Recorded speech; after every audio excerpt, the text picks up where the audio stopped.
we watched so many YouTube videos researching our trip to the Norwegian Fjords, yet we still made quite a few mistakes. Hi, it's Linz from Sweet Natured, and this is our guide to Norwegian Fjords Cruising. As always, I'm joined by Marky. Hello. Hello, who put the video together. So hopefully this guide will help you not make the same mistakes.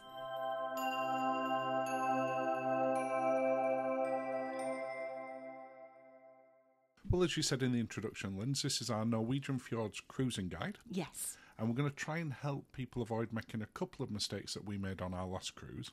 To Norway. Given it's a Norwegian Fjords cruise. And one of them was very expensive. It sure was. But we're going to start off with the question we get asked most about, which is, what do you pack for a Norwegian Fjords cruise? I'm going to say layers. We packed as though we were going on holiday to Yorkshire. And we live in Yorkshire. Yeah, where you can expect the weather to be very changeable. Yes, that's a good word, changeable. I thought so, thank you. Now, when we were there, despite what this might look like, that's late August. Yeah. So, as you can see, when you're at the top of the mountain, like we were there, that was Alden, I think, wasn't it? Mm-hmm. At the top of the mountain, it was a good 10 degrees cooler than at the bottom. Yeah, because I've got a vest on. You can't see it there, but I took some vests.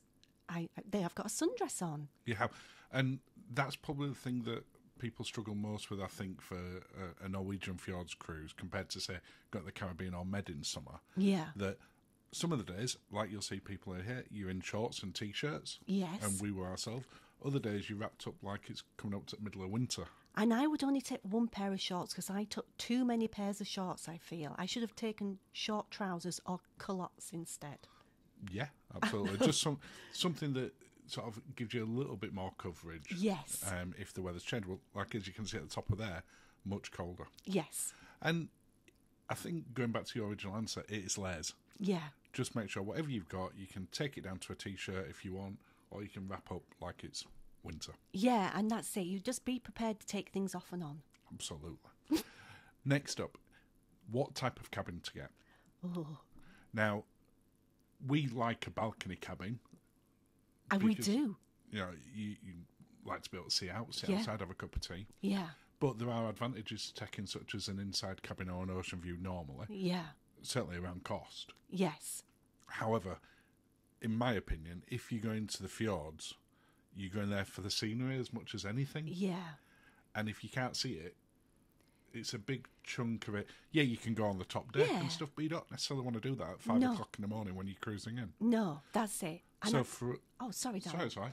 I was going to say, with a shelter balcony on QM2, I felt we got a super balcony because we were protected from the elements. Yeah, absolutely. We would definitely recommend getting a balcony cabin or an ocean view one if you can't get that.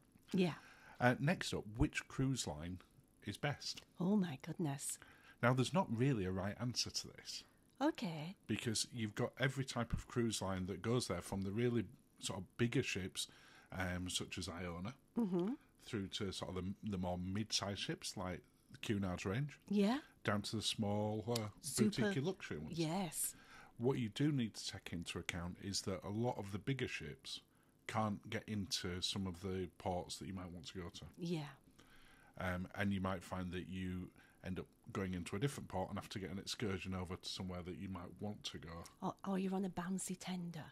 Or you get a tender where you've got to stay a little bit further out. Yeah.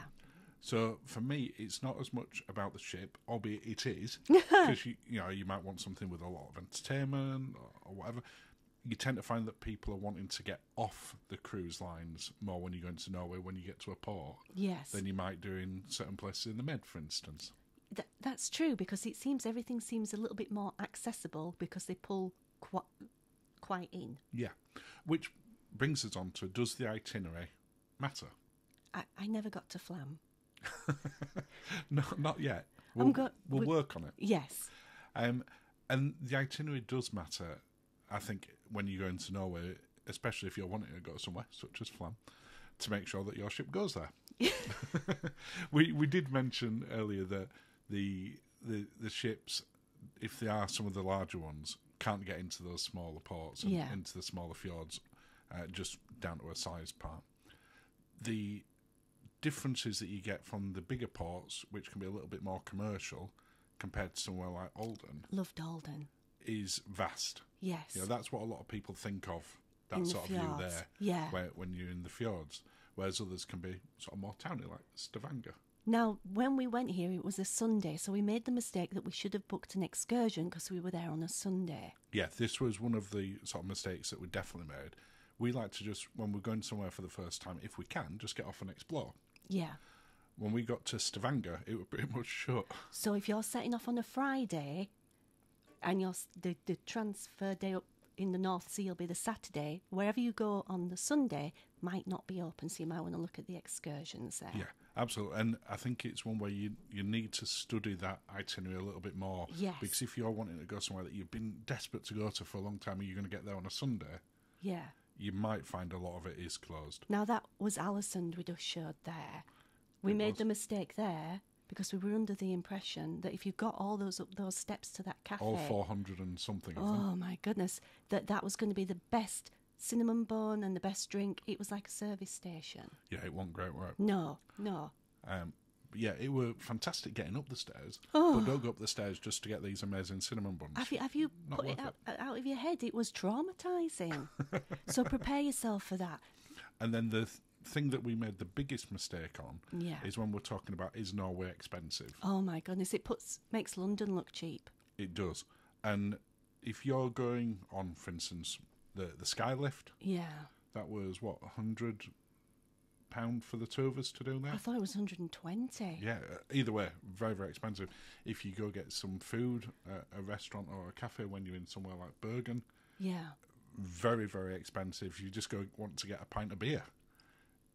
It is much more expensive than other European countries, especially if you're more familiar with the pricing in, for instance, the Mediterranean or the Caribbean. Because with Alden, we waited till we got there so that we could see what the weather was like. We didn't book it as an excursion, but it still felt expensive compared to the excursion. Yeah, I mean, to be fair, it was no more expensive if we'd have booked it on the excursion or we booked it Look there. at this. This lunch was it 120 euros? Yeah, and we had that and a plate of oysters and that were it, and a drink each. Yeah, but that sounds like we were quite decadent. We only had 3 oysters. Yeah, they want a lot of them. £9 worth of oysters. Yeah, any sort of things that you're thinking about buying in Norway, you are going to pay a premium on them. Yes. Right? Even at the top of here, when we got hot chocolate, I think the hot chocolates were like €8-9 a piece. The deerstalker hats were like 150 euros or I something. mean, I won't plan on getting a deerstalker hat anyway, No, so it but- wasn't a problem. No.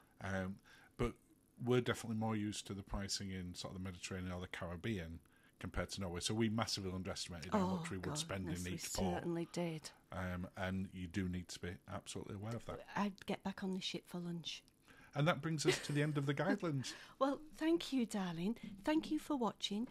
Cheers. And Cheers, we hope love. we've helped. Have a lovely day.